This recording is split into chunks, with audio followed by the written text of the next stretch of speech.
Conmutación espacial y temporal.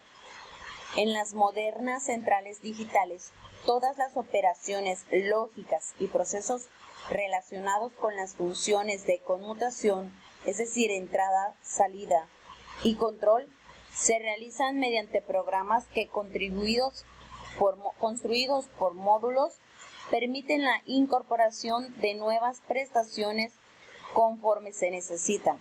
Todas las centrales disponen en su estructura de los siguientes bloques funcionales: sistema de conmutación y un sistema de control.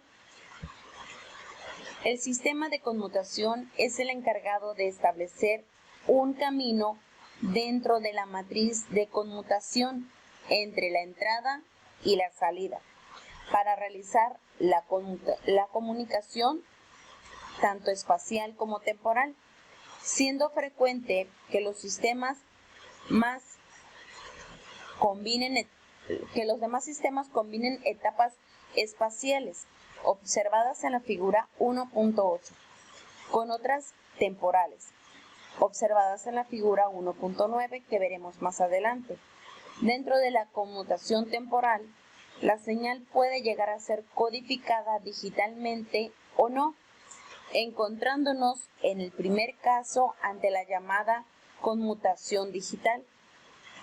La conmutación espacial, también llamada SDM, consiste en el establecimiento de un camino físico entre la entrada y la salida que se mantiene durante todo el tiempo que dure la comunicación. Resulta adecuada para el traspaso de señales analógicas. Conmutación temporal, también llamada TDM, consiste en el muestreo de la señal analógica en el tiempo y en el intercambio de las muestras obtenidas cuando las muestras se traducen a sus valores binarios, es decir, pulsos codificados. Estamos ante la conmutación digital, siendo la aplicación en combinación con la anterior en las centrales digitales, ya que si se quiere establecer una conmutación entre intervalos de dos tramas, es decir, dos canales diferentes, se necesita una conmutación espacial previa que ubique ambos canales en una misma trama. Equipos de conmutación. Veamos las funciones de un sistema de conmutación.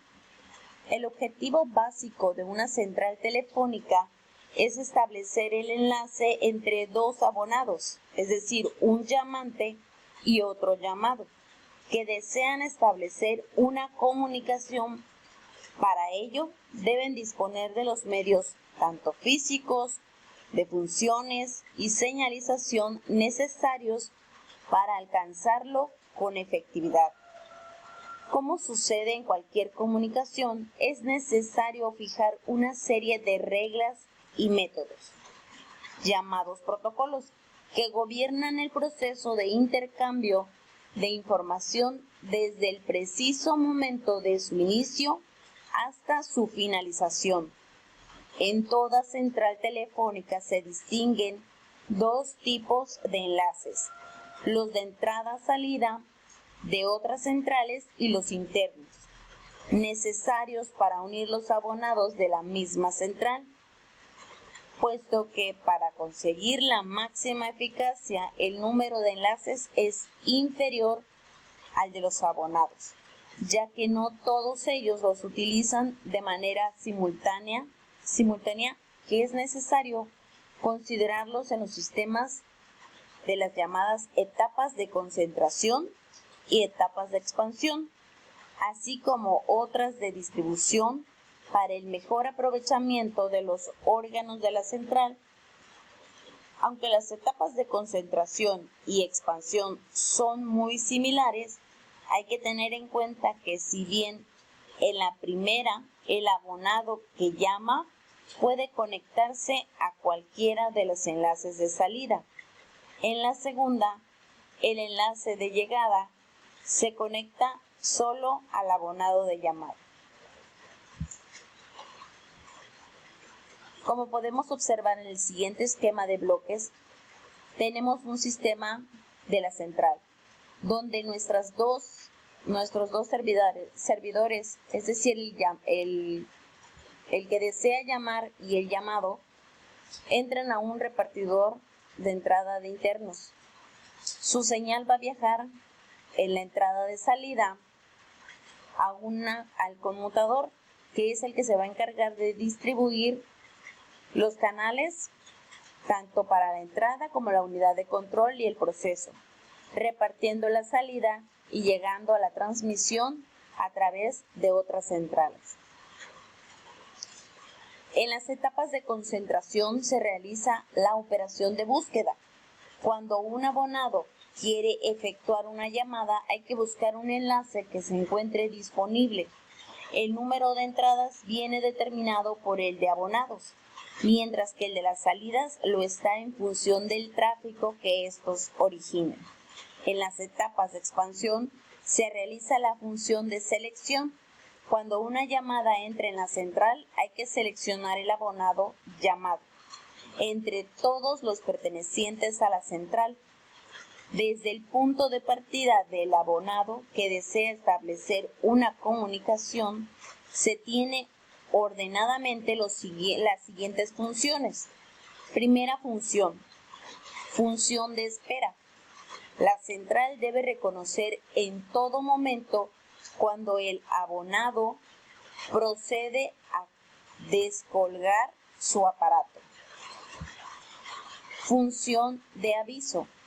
Es la encargada de indicar al abonado mediante diversos tonos el proceso que sigue su llamada, tanto si tiene éxito y se completa como si se rechaza.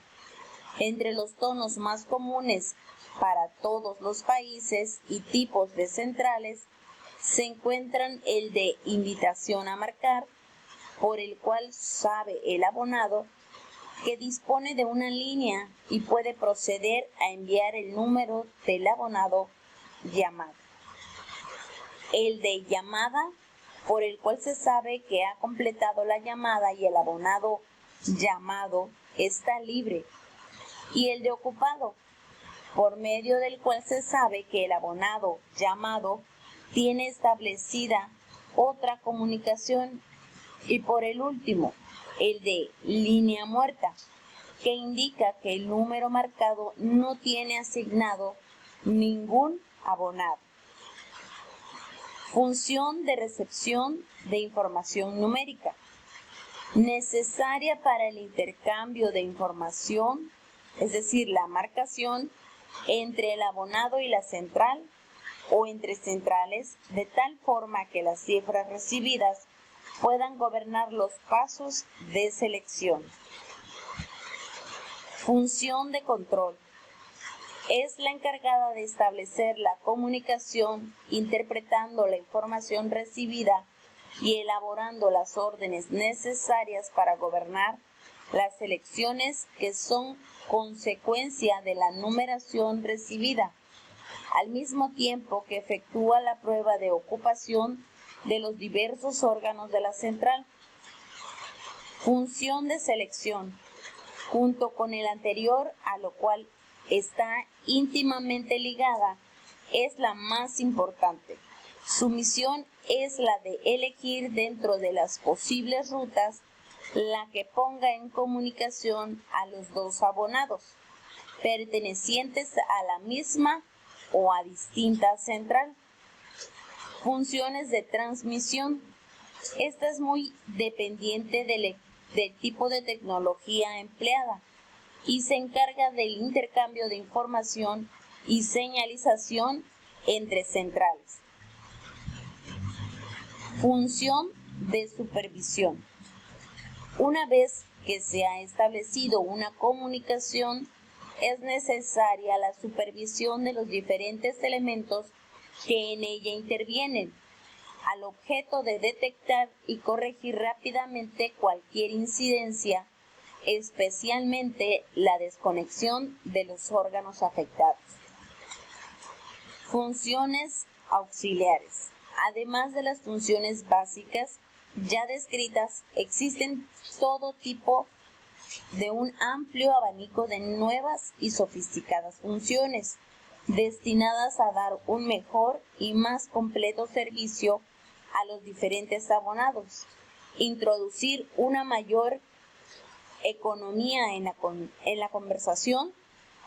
conservación de las centrales y proporcionar un mayor rendimiento del sistema instalado. De todas ellas se hablarán en los siguientes capítulos. A las redes inteligentes, y basta mencionar aquí solamente como la más importante de las de tarificación, identificación de abonados, transferencia de llamadas, prioridades, rutas alternativas, diversificación de categorías, etc. Al objeto de poder conectar módulos de fabricante a centrales de otro, el I2T ha establecido que el B5, es decir, una interfaz estándar para la conexión de nodos de acceso a centrales públicas de conmutación que tienen dos variantes. La B5.1, que es una interfaz para multiplexor, y la B5.2 basado en el B5.1, que proporciona una interfaz para concentradores de hasta 16 enlaces de 2 megabits entre dos nodos de acceso y una central local. Control por programa de almacenado. El sistema de control es el encargado de dirigir y supervisar todas y cada una de las funciones que realiza la central, tanto internamente, es decir, en forma de conmutación, como de carácter al exterior. Generación de información, señalización, tarificación, etc. El control puede ser de varios tipos, directo o indirecto. El directo se realiza por el usuario en función de la marcación por él realizada en centrales electromecánicas, y el indirecto, que son los dígitos marcados que se reciben en una unidad de control que procede a su análisis para la selección de la ruta más apropiada para la conexión.